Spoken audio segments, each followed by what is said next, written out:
Il y a de cela quelques années, j'ai été confronté à la problématique de mise en place de la comptabilité d'un client du cabinet conseil pour lequel je possède. Je vous assure, cet exercice n'a vraiment pas été facile pour moi. Alors, vu le fait que très souvent, quand nous sommes recrutés dans une entreprise, cet exercice a déjà été fait au préalable. Dans cette vidéo, je vais te donner quelques étapes de mise en place de comptabilité d'une entreprise. Alors, si tu es comptable dans une structure, ou alors si tu es tout simplement curieux ou entrepreneur et tu aimerais bien savoir comment est-ce qu'on peut bien mettre en place une comptabilité dans une entreprise, je t'invite à rester jusqu'à la fin de la vidéo.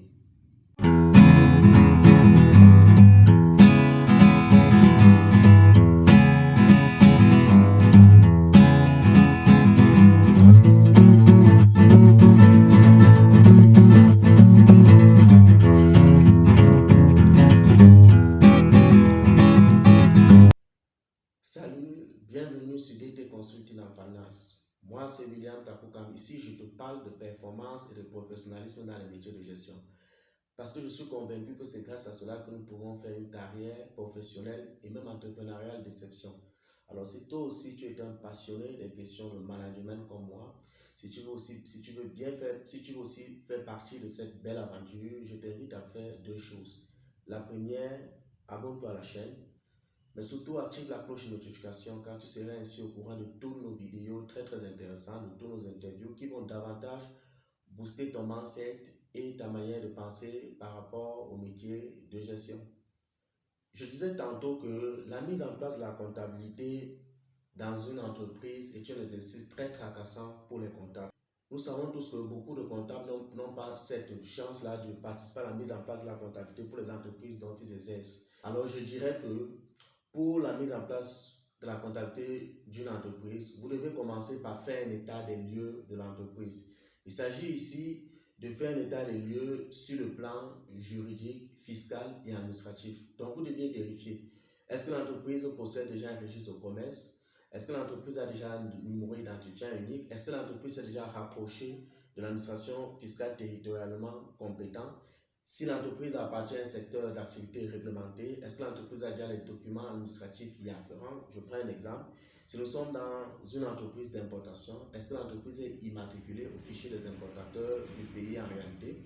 Vous devez prendre un état de lieu de tous ces aspects et ressortir les anomalies dont vous allez commencer par les corriger.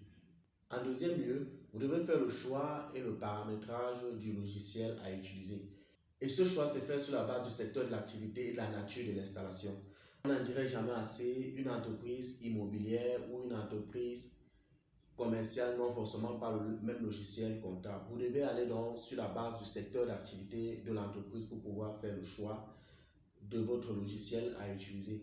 Mais aussi, vous devez aller sur la nature de l'installation. Est-ce que c'est une installation monoposte ou alors est-ce que c'est une installation en réseau ou alors une installation en hébergement sur le cloud? Vous devez prendre tous ces aspects, tous ces paramètres pour pouvoir faire le choix de votre logiciel et bien pouvoir avoir la capacité de les paramétrer pour les mettre à la disposition de l'entreprise en question.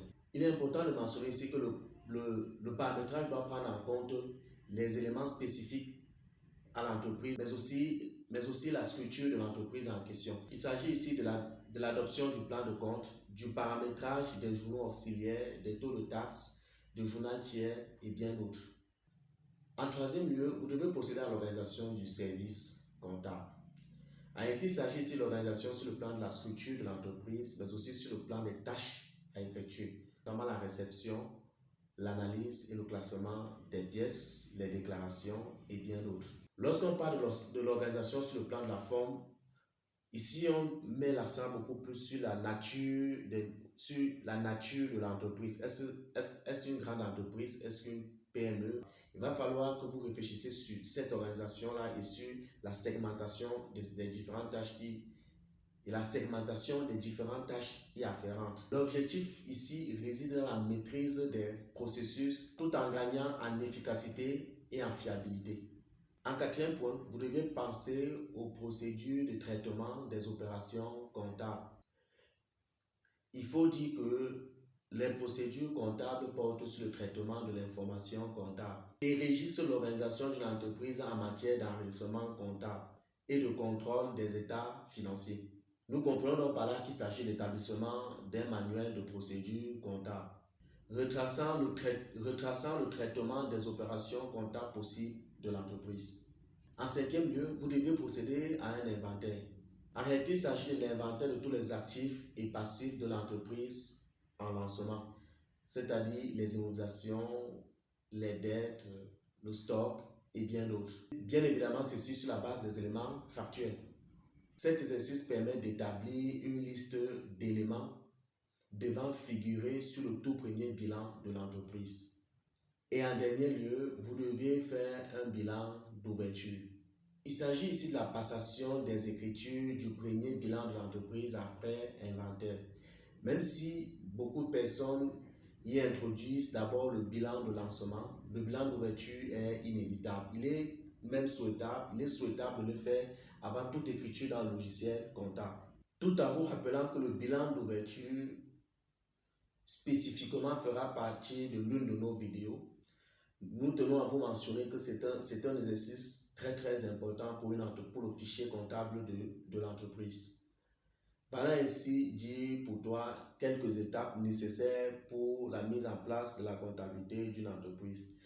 Je t'invite à me dire dans les commentaires quelle de ces parties te pose un problème. Surtout, partage massivement la vidéo pour faire bénéficier le maximum de personnes dans la communauté. Sur ce, prenons la prochaine vidéo. Merci.